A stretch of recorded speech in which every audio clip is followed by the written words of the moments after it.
Sí, buenos días a todos. Yo soy Gustavo Conte, yo trabajo como jefe de preventa de SecurityGen y hoy tendremos un webinar acerca de protección en contra de las fraudes. Agradezco a todos que se conectaron y vamos a partir. ¿Qué me gustaría compartir con ustedes hoy? Y a cualquier tiempo, por favor, me envían las cuestiones, si es posible, por la caja de cuestiones y respuestas de Zoom, que para mí me hace más fácil contestarles. Un poco una hoja solo sobre mi compañía. SecurityDien está enfocada en tratar de la continuidad de negocios de los operadores móviles y protegerlos contra las amenazas cibernéticas. Lo que nos comprometemos es que con nuestro soporte, los operadores puedan mejorar la calidad del servicio, la usabilidad de sus servicios y proteger sus marcas, porque nadie quiere estar ahí involucrado en una brecha de datos, en una exposición cualquiera. Por intermedio de soluciones y de servicios, nosotros soportamos a los operadores para que se puedan proteger incluso a sus clientes de los ataques cibernéticos. Hoy que me gustaría hablar con ustedes es el ataque cibernético que me gusta más, no que yo lo va a hacerlo, pero porque es el único donde estoy capacitado a decirles la razón, no las fraudes.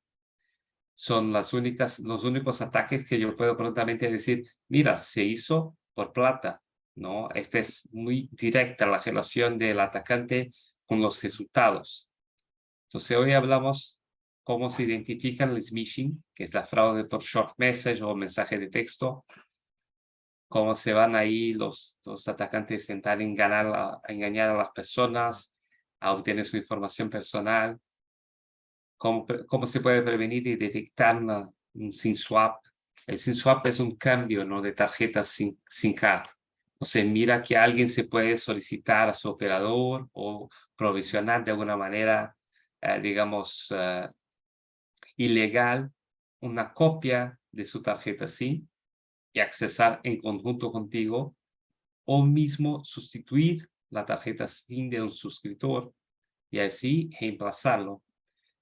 ¿Por qué lo hacen, no? Para impersonar a la persona, para obtener acceso a sus redes sociales, su correo, porque suele ser que los segundos factores de autenticación sea el móvil. Entonces ha pasado muchísimo ahí que la gente ha hecho este tipo de ataques y vamos al detalle. ¿Qué más? ¿Qué les puedo darles de consejos para proteger a los suscriptores, reducir los riesgos para que ellos no se involucren ahí en los delitos cibernéticos, para lo bien de los suscriptores seguro, pero de los operadores también?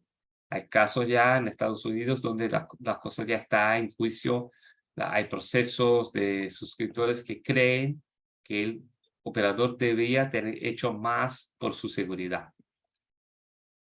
Cómo evitar que sean hackeados o comprometer los sistemas de telecomunicaciones y la visión de nosotros de cómo enfrentar este escenario.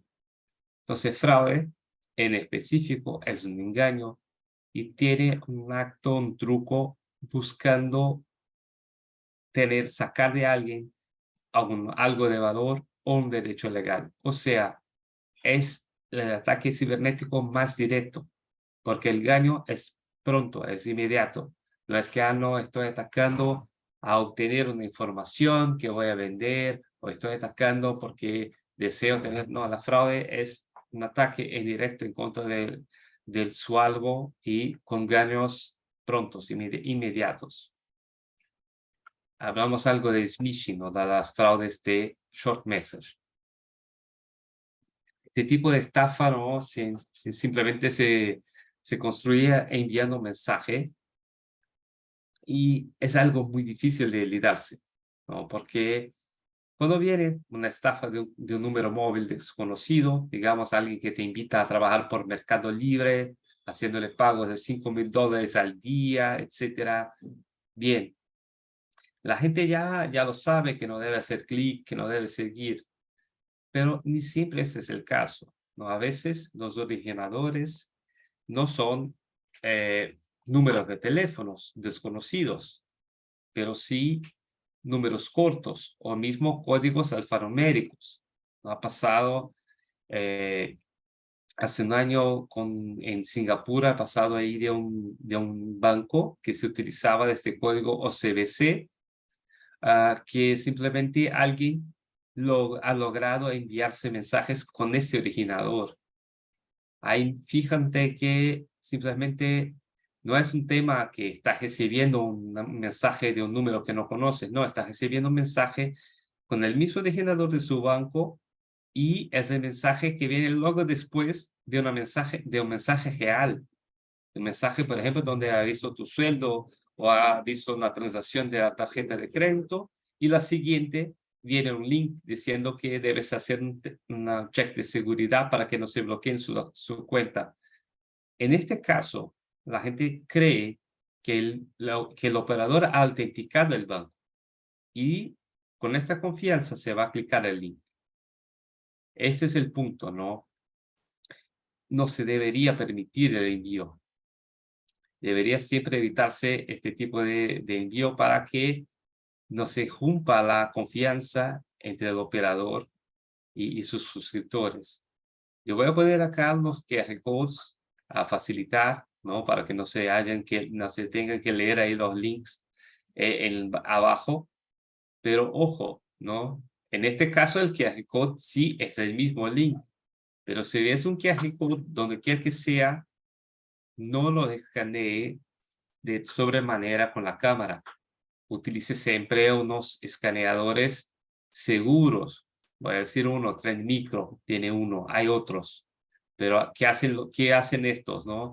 Hacen el escaneo, no abren la ORGL, pero sí la chequean en contra de una base de ORGLs maliciosas. Y si ya está, les van a apuntar antes que les den la opción de abrir. En este caso, en esta presentación, puede confiar, esta presentación es pública, se va a quedar grabada, pero muchas veces la gente está siendo engañada ahí en exposiciones, en, en comedores, en varios lugares donde uno se hace leer un QR code, cree que está pagando a una persona, pero es un link malicioso que los invita a bajarse, digamos, malos códigos o hacerse pagamentos en contra de terceros. Otro ejemplo de fraude de señalización, por ejemplo, un robo, ¿no? Robo de plata. Esto es un caso real. Entonces, seguramente por ingeniería social o alguna otra, digamos, conexión que no es clara a nosotros, uno se logró obtener la información de cuenta bancaria y número de teléfono móvil del cliente. Son informaciones que deberían estar apartadas, pero alguien les conectó. Y desde este teléfono móvil, con algunos envíos de mensajes de señalización al operador móvil, este malhechor obtuvo el índice del cliente. El índice es un identificador interno, solo el operador debería conocerlo. Y bien, en Europa ya está listado como dato privado. Entonces, si hay una brecha de índice, el operador debe notificar prontamente a los suscriptores. Después de eso, el atacante se hizo un registro falso, a decir que el suscriptor, que tiene acá la cuenta, ¿no? El número de teléfono de él, estaría en otro país, informado a la gente. La gente lo aceptaba y utilizando los credenciales que obtuvo ahí de bancarias, ordenaba una transferencia de plata. Lo que pasa es que el banco, además que no estuviera muy seguro, hacía una configuración con un SMS, un código de confirmación, un one-time password. Pero mientras estaba informada la red móvil de él que él estaba en otro país, este mensaje no era enviado al suscriptor, pero sí al atacante en otro país. Y con este código, el atacante concluía la transferencia. Entonces, esto ha pasado en fines de 2021 y la falla además de toda la brecha de datos que no sabemos cómo ha pasado, pero es como una queda de un avión, ¿no? Una fraude de este tamaño necesita de varias fallas encadenadas. Entonces, estas fallas aquí son vulnerabilidades del operador móvil y que se deben controlar y sanar. Si no estuvieran allá, aunque tuviera esta información, el atacante no podría hacer nada. Pero además de eso, ¿no? Además de estos ataques y todo, ¿de dónde vienen estos mensajes? ¿No? Entonces, ¿cómo administrarlas? Cuando es de persona a persona, ¿no? Lo que se puede hacer, o sea, el originador, el número de teléfono, hay que informarse, ¿no? El gobierno, los operadores han de informarse a la gente, decir, mira, no cliques en links, no aceptes mensajes de contactos que no son conocidos, etcétera, etcétera. Y bien, hay otro proceso que es la detección y bloqueo de SIM farms. Entonces, mucha gente utiliza esto que se llamamos chiperas, ¿no? Que son grandes computadoras que no conectan, no aceptan una sola tarjeta de teléfono, pero aceptan 32, 64, 128 tarjetas por la vez. De esa manera, envían muy rápidamente un volumen larguísimo de mensajes y alcanzan a miles de personas por minuto. Se puede detectar, se pueden bloquear. Esto no es como intentarse ahí sacar la arena de la playa, no se puede cegar, se saca la arena, pero la arena sigue, el mar va a traer la arena una vez más. Es un trabajo infinito, pero no es que lo recomendemos, solo sabemos que es limitado. La gente va a seguir, va a comprar más 128 chips y hace que sean bloqueados, van a tener algunos éxitos. Otro campo, justo cuando se hay envío de aplicaciones a personas, son los envíos con números cortos, con nombres de compañías, etcétera. En general, los orígenes, las fuentes son el homing, algunas compañías que hacen el broker de mensajería. No es más posible, ¿no? Que todas las compañías del mundo hagan contratos con todos los operadores del mundo. Entonces, no es que Google va a bater en la puerta de cada operador y va a decir, necesito enviar mensajes. Es que hay ahí algunos, digamos, intermediarios que hablan con todos los operadores o con muchos operadores y hablan con las compañías que desean enviar mensaje de texto. Entonces, hay una red de intermediarios y a veces uno de esos puede tener una falla. Y a los clientes locales. Estos son la gente, por ejemplo, los bancos locales que les compran conexión indirecta, etcétera, etcétera. Entonces, por el homing, hay herramientas que controlan la fraude de señalización. Vamos a hablar de ellas en algunos puntos después, pero estas son capaces de bloquear este tipo de mensajes, porque roaming debería traer mensajes desde suscriptores que estén al exterior, no de mensajes de aplicaciones.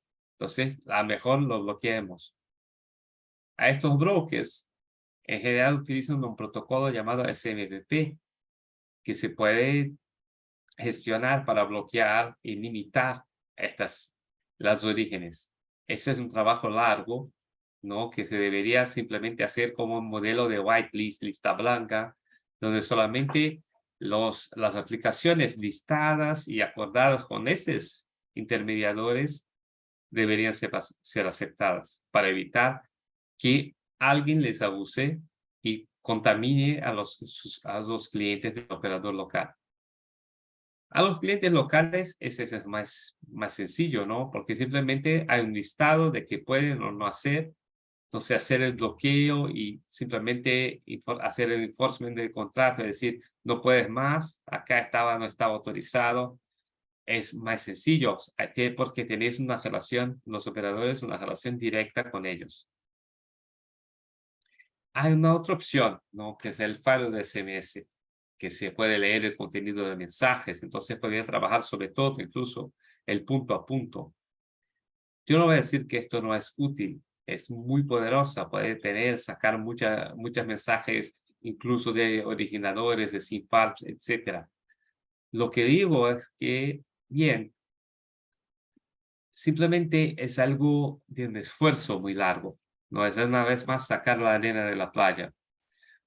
Porque simplemente se cambia una letra, se pone un espacio, etcétera. Además que haya unas herramientas con capacidad heurística de hacer, digamos, de reconocer padrones, de reconocer ahí, reconocer palabras. Todo el tiempo hay que quedarse una persona, un equipo, monitoreando, actualizando las reglas.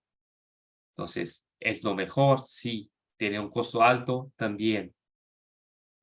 ¿No? Además de eso, les recomendamos trabajar con estas fuentes que van a ir sacar, digamos, los principales temas que están en camino. No sé si hay alguna cuestión acerca de smishing. No las veo acá en el Q&A. Entonces voy a pasar al próximo. Vale, si a cualquier tiempo tienes una cuestión, por favor, me la envían y le daré mi mejor a sanarlas. El SIN-swap. ¿Por qué hablamos del SIN-swap? Bien, porque el tema está muy serio, ¿no? El año pasado en Argentina, yo creo que a cada par de meses había ahí un SIN-swap en contra de ministros, sean locales o sean representantes locales, vereadores, etcétera, pero incluso el ministro, el CISO de Argentina, ¿no? El ministro de Estado de Seguridad ha sufrido un SIN-swap.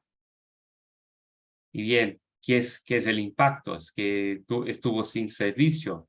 No, más que eso. Es que, bien, con este SIN-swap obtuvieron ahí mensajes de, de texto, pero incluso tuvieron acceso a aplicativos de mensajería, aplicativos de redes sociales, etcétera, que contenían informaciones de discusiones internas del gobierno. Entonces, simplemente se recupera la identidad de un servidor público, de un representante de la población, simplemente con una acción de SIN-swap. ¿Qué podemos decir, no?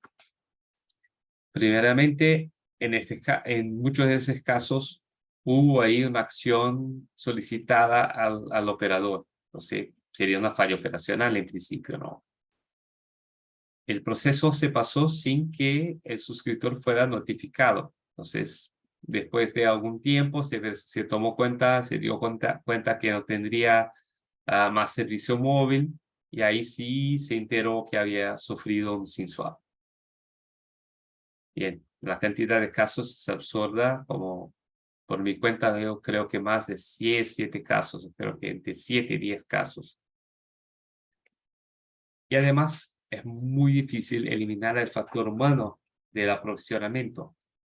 Porque bien, los operadores necesitan tener muchos canales, no pueden estar en todas las casas, en todas las ciudades incluso. En este caso, me parece que se utilizaron de parceros, digamos, de tiendas que no son propias, que estaban ahí muy lejos de los edificios de la compañía. Entonces son siempre intervenciones donde no hay tanto control, ¿no? Hay iniciativas que yo tengo noticia, por lo menos acá en Brasil, donde estoy basado, donde los operadores están haciendo autenticación biométrica de los suscriptores para este tipo de operación. Y no solo de los suscriptores, hacen la autenticación biométrica del suscriptor y del agente de ventas. ¿No? Porque de otra manera no se puede responsabilizar a nadie, ¿no? Simplemente se pasó un SIN-swap, entonces es responsabilidad del proveedor, es responsabilidad del operador móvil. Hay otra opción, que sería monitorear a estos tipos de suscriptores VIP. VIP no es decir que es por tema de plata, es un tema más de importancia, ¿no? Agentes de gobierno, agentes bancarios que utilizan los móviles para hacer autenticaciones. Esta es una respuesta que vemos como más segura. Pero ¿cómo se implementaría eso de monitorearse? Entonces, los ataco yo para que no sea monitoreado por terceros. No, no es este tipo de monitoreo. Es un monitoreo específico y automatizado de este tipo de cambio. Entonces, independe de la cadena de aprovisionamiento. Simplemente se detecta si hubo alguna activación de tarjeta SIM, etcétera, etcétera, se va a generar una alarma. Y si no hay una contrapartida, una entrada, una solicitación formal, etcétera, etcétera, se puede seguir automáticamente una deactivación de esta tarjeta. Esto nosotros tenemos una herramienta que es nuestro IDS, que además de hacer este tipo de monitoramiento de VIPs, monitorea ataques distintos de interceptación de llamadas, mensajes, obtención de otras informaciones que se pueden utilizar a hackear los aplicativos, por ejemplo, de mensajería. Entonces, el SIM swap muchas veces en Argentina se hizo para obtener acceso a WhatsApp o a Telegram de autoridades, pero sin que se hicieran un SIM swap. Estos dos aplicativos de mensajería poseen una manera de acceso donde simplemente les pide el código por short message. Y este código puede ser obtenido sin el SIM swap por señalización. De esa manera, con el aprovisionamiento controlado, puede tornar más difícil o impedir a unos de hacer el SIM swap. Y la opción que va a quedar más sencilla, sin toques a la red, sería simplemente hacerles accesos y intentos de obtener la información por señalización. Por esa manera las vemos como una manera segura de hacer una contrapartida al SIM swap, ¿no? Proactivamente establecer un monitoreo, establecer una relación de confianza con los clientes VIP, con los clientes, digamos, blue chip, las compañías grandes que necesitan tener esta seguridad y garantía de confidencialidad. Acá en Latinoamérica hay muchas fraudes, no solo en contra de estos, ¿no? Hay fraudes en contra de influencers digitales, ¿no? Que simplemente la gente se desea robar su Instagram o sus cuentas en cualquier red social a hacer burlas, burlas en la secuencia, digamos, poder ser un sorteo o una venta de cualquier cosa, porque los seguidores en verdad tienen una gran confianza. Cuando ven algo, un link que se ha postado por uno de sus referencias digitales, simplemente lo clican. Se ve una oferta muy buena, no creen que digamos, sus ídolos les van a decir cosas malas, les van a poner en malas situaciones. Entonces, a los estafadores se les gusta abusar a esta confianza. Esto ha pasado muchísimo en Brasil. Yo tengo referencia de un par de países donde incluso se buscan este tipo de operaciones. Solo a mostrar, aclarar algo, ¿no? ¿Dónde se pondría esta herramienta de monitoreo? Es una herramienta que se queda en la conexión de homing del operador. Trabaja sobre una copia de tráfico. Entonces, seguro podemos soportarles el bloqueo de esos ataques con un firewall. Pero además de eso, podemos saber si alguien está intentando en contra de cuáles suscriptores están intentando, que es otra información muy relevante. Nosotros trabajamos en SecurityGen haciendo pruebas en este borde, haciendo detección de amenazas de ese borde y protección. Lo que hablamos en contra de SIM swap, además de hacerle la protección, es seguro hacer un monitoreo, porque incluso si el tema se pasó desde adentro, si alguien hizo un cambio y, digamos, ha exitosamente hecho un SIM swap, esto implica en cambios que son perceptibles en señalización. No sé si hay alguna cuestión, todavía no las veo, acerca de SIM swap y acerca de smishing.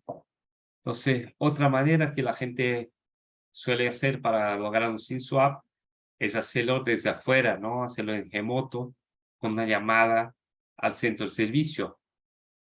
Esta llamada muchas veces utiliza aplicaciones para suplantar la identidad del suscriptor. Entonces, para hacer la llamada con el número de origen del suscriptor. Hay aplicaciones que hacen este tipo de burla. Simplemente el atacante se va a hacer la llamada, tener en manos un par de informaciones del suscriptor, y solicitar una nueva tarjeta SIM. Con eso, por ejemplo, en Estados Unidos ya hubo casos donde utilizaron para acceder a carteras de criptomonedas y ya hay incluso un par de acciones ahí, acá está el link, acá incluso en contra de AT&T por cuenta de eso.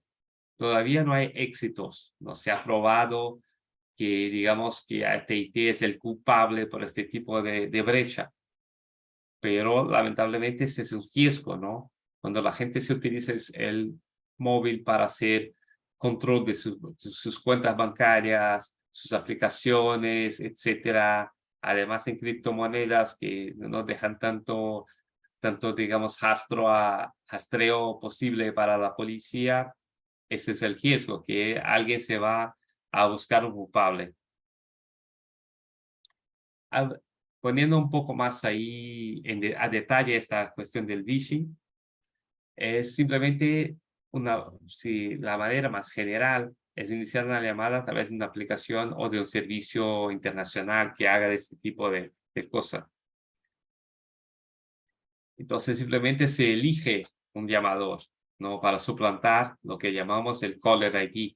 Entonces simplemente se puede poner como llamador un número de suscriptor, un número de una persona de confianza, etcétera, para hacer que alguien le conteste la llamada. Esto independe de país, porque esta llamada puede ser, digamos, inyectada en un país y va a alcanzar a otros. Y hay algunas maneras, ¿no? Hay casos de ataques donde simplemente se hizo este tipo de cosas a capturar la voz del suscriptor. Hay una aplicación en Estados Unidos muy popular que es Cele, que hace autenticación de transferencias bancarias por su voz.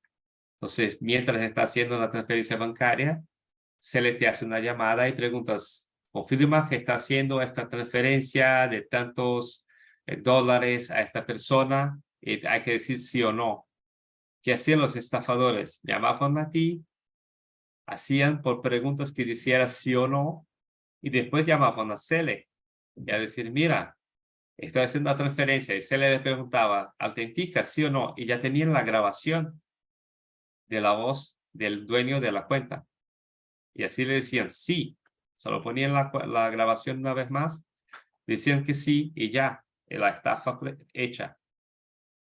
De otra manera, simplemente pueden intentar suplantar a los suscriptores. Estoy dirigiendo una llamada con un número de teléfono móvil y ahí de dos una, ¿no? En pandemia se pasó mucho de la gente intentando obtener ventajas del gobierno, suplantando a los suscriptores. El móvil se quedó como un gran autenticador de las personas y la gente se iba a recoger la plata gubernamentales simplemente haciendo una llamada con un número de origen correcto. O de otra manera llegar a amigos, contactos comerciales, seguidores, etcétera, pedirles dinero, bienes, informaciones limitadas. Este tema de CL es lo que está en el link. No es un tema que se alcanzó al Senado americano de tanta la gente, tanta estafa que se ha hecho en contra de los suscriptores de allá. ¿Cómo solucionar? Esto es muy difícil. No voy a decir que no puedo ayudarles, ¿no? Nosotros como compañía tenemos ahí un par de soluciones, etcétera, que puede soportar, pero esto va a depender mucho de cómo va a decir el regulador local, qué se permite hacer, qué no se permite hacer. La arquitectura de cada operador, por cuenta de tanto tiempo ese servicio de voz está implementado, es única. No hay dos iguales. Incluso dentro de grupos de operadores no hay dos iguales. Muchos escenarios distintos de fraudes y requisitos legales para el bloqueo. A veces es ilegal hacer un bloqueo de llamada. Va en contra de las comunicaciones, etcétera, etcétera. Pero no importa cómo, hay que trabajarse en contra de este tipo de caller ID spoofing. Incluso para mostrar que hubo una intención, inversiones y acciones para que esto no pasara, ¿no? Yo tengo un ejemplo de Estados Unidos. El año pasado Estados Unidos implementó ahí largamente unas tecnologías de autenticación de llamadas por todo el país, y todo. Y esto ha tenido algún éxito inicialmente, pero en fines del año pasado, este año ya estaba volviendo a niveles anteriores de fraudes.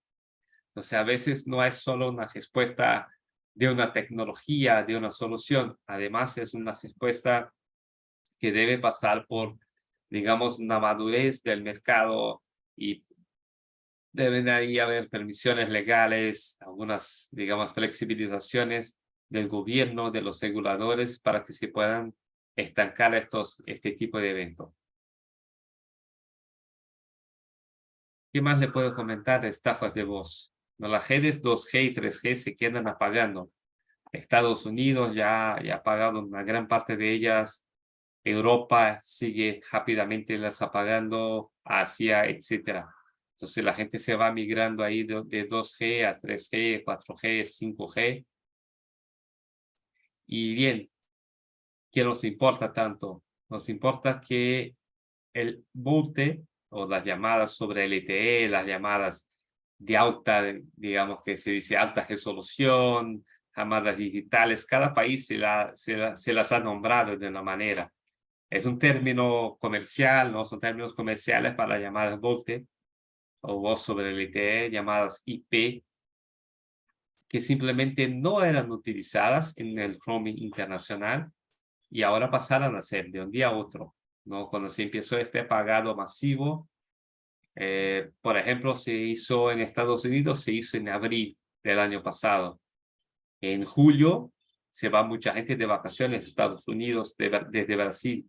Los operadores brasileños han implementado ahí un par de meses toda una conectividad de roaming que no existía. No había un caso siquiera.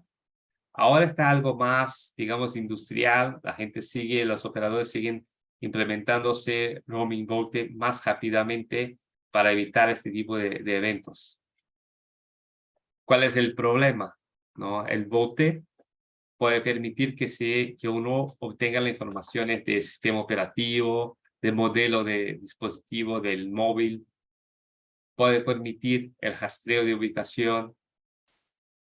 Puede permitir, incluso es posible que uno intente hacer denegación de servicio. Bien, le pasa un sistema de voz más poderoso, más nuevo, etcétera, pero alguien le logra hacer denegación de servicio o burlarle el cobro.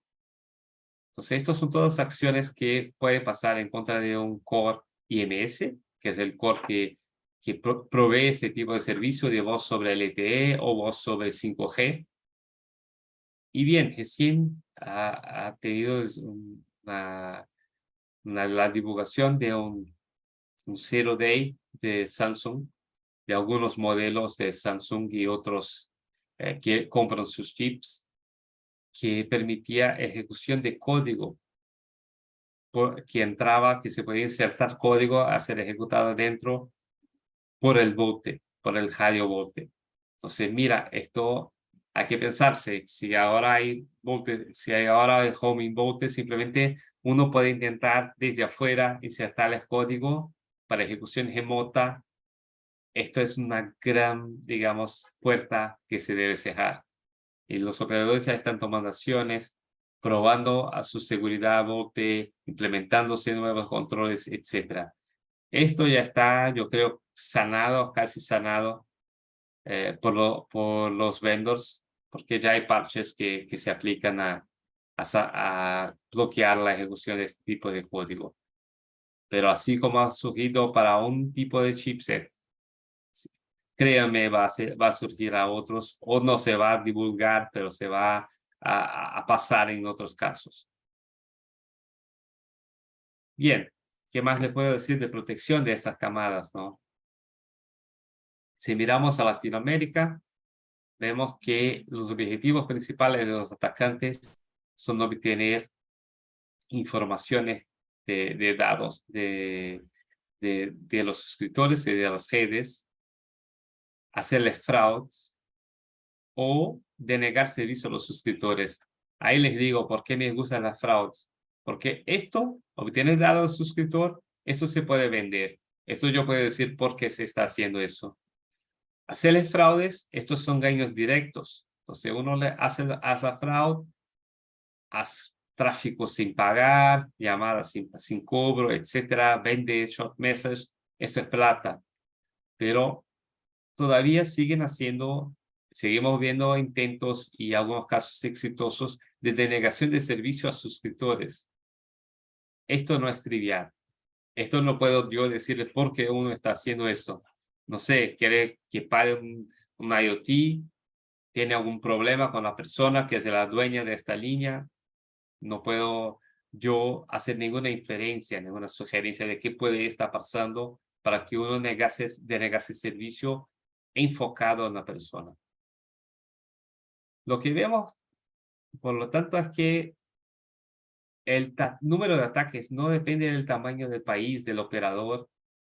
El volumen de ataques del operador depende muy simplemente si están protegidos o no. Porque si los atacantes no van a quedarse haciendo esfuerzo, gastando plata, etcétera, en contra de redes protegidas. Lo que pasa es que simplemente si hay una posibilidad de burla, aunque el operador sea pequeño, bien, es plata. Las inversiones son muy bajas para hacer este tipo de ataque. Entonces vemos casos donde operadores recibieron 60 ataques diarios o 100.000.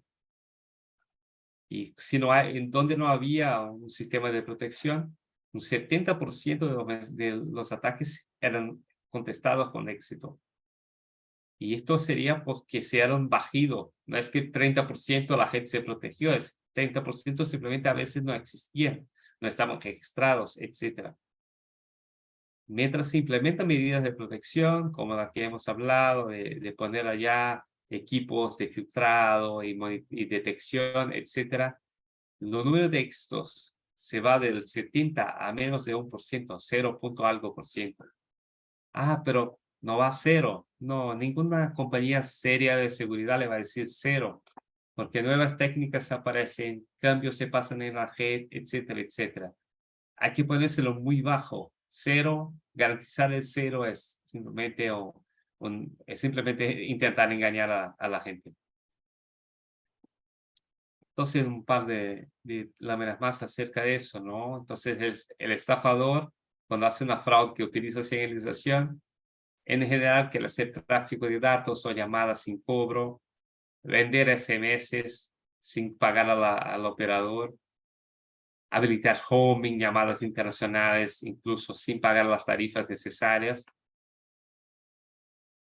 O además, esto todo hace tráfico, tiene servicios sin pago, pero hay otros, ¿no? Donde utiliza este servicio para hacer llamadas a números de cobro especial internacionales sin cobro, pero estos números sí, estas compañías internacionales van a cobrar al operador. Entonces, esto es plata desde el bolso del operador. Y acceder a recursos financieros, ¿no? Mucha gente, muchos operadores tienen por USSD, por ejemplo, recargas o sistemas de pagos, etcétera. Y si uno logra enviar este tipo de mensajes desde afuera, puede sacar la plata, tomarse préstamos, etcétera, en nombre de terceros. Entonces, proactivamente recomendamos que uno pruebe la red, ¿no? Como un estafador haría y chequee si está ahí preparado, si tiene vulnerabilidades, o por lo menos reactivamente que posee detección para que pueda proteger ahí los suscriptores de este tipo de acciones. Pero en contra de los operadores es así. En contra de los suscriptores es muy parejo, ¿no? En lugar de hacerse sin cobro, hace el tráfico a expensas de terceros o intenta suplantar la identidad, envía mensajes, llamadas, como haciendo pasar por otra persona. Lo bueno es que además, así como todas las burlas son parejas, las acciones incluso son parejas. No es que los suscriptores se pueden proteger solos de eso. Las capas de protección deben estar en el operador. Entonces ahí una coincidencia, ¿no? Los operadores cuando se protegen, incluso inmediatamente protegen los suscriptores. Y esto es importante a ellos incluso, porque bien, cualquier fraude que sea exitoso contra un suscriptor puede generar un litigio, ¿no? Una discusión judicial acerca de los responsables. Y además de eso, ¿no? Hablamos mucho de homing, ¿no? Pero además del homing propiamente dicho, hay otros bordes que hemos visto ahí. En este momento el gobierno de todos los países se queda pidiendo, no, necesito puertas, acceso directo para enviar mensajes de alarmas en caso de desastre, ¿no? Para enviar lo que llaman de cell broadcast. Además, hay casos de operadores de wholesale, entonces, operadores que venden solamente acceso a otros operadores, que comparten una red de acceso 5G, por ejemplo. Pero en este caso, muchas veces posee un elemento de core. Entonces, este elemento habla en directo con la red core. ¿Cómo se hace la integración? ¿Cómo se hace el filtrado de eso? Redes privadas, ¿no? Muchas veces van a ver ahí en los periódicos, ¿no? Hay una compañía, una industria, un puerto conectado, etcétera, conectado a una red privada eh, con el operador X, Y. Entonces, estas redes privadas que son proporcionadas por operadores son bordes de señalización. ¿Qué decimos nosotros? Que no se implementen, que no se vendan, que no se hagan, no se avancen, digamos, digitalmente en los países. Seguro que no.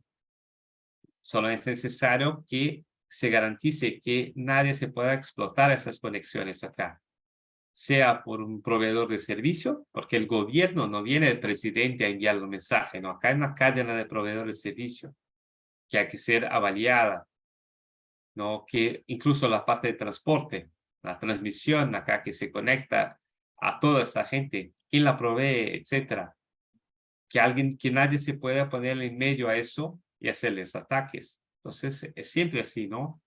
Que se pueda avanzar, que la gente se pueda tener más seguridad en contra de desastres, que los operadores puedan tener más cobertura más rápidamente, que las industrias se puedan llegar a la industria 4.0 con redes privadas, pero siempre de manera segura.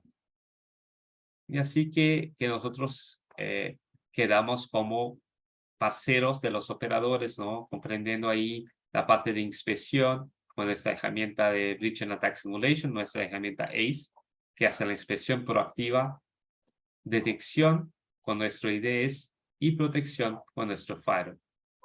Entonces, este es el posicionamiento de SecurityGen. Espero que les haya sido útil el webinar. No sé si todavía posee algunas cuestiones que gustaría compartir. Yo estoy acá a su servicio a contestarlas y garantizar ahí que esta presentación les traiga alguna información útil a nivel de operador o a nivel personal, que tornemos ahí juntos este escenario algo más seguro.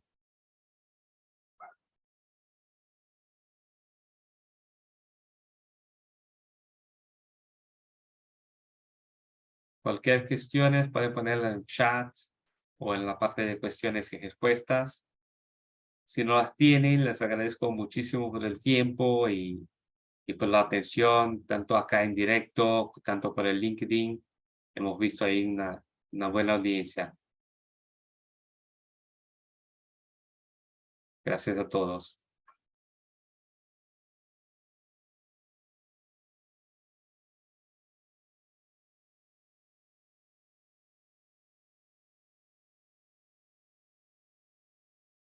Gracias.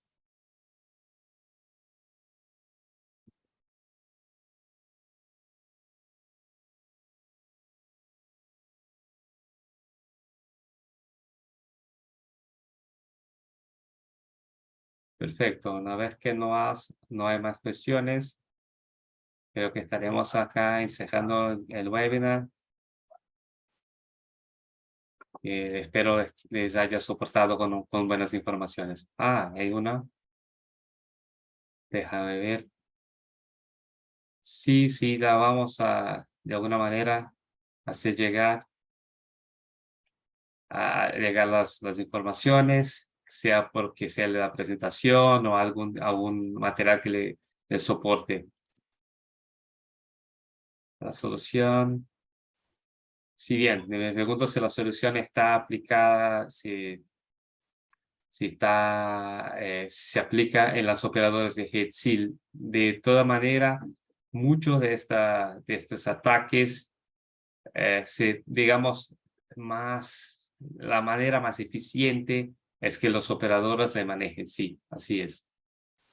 No es decir que ya estén, digamos que la infraestructura ya lo puede hacer, pero por la responsabilidad, creo que sí, y por la capacidad de hacerlo.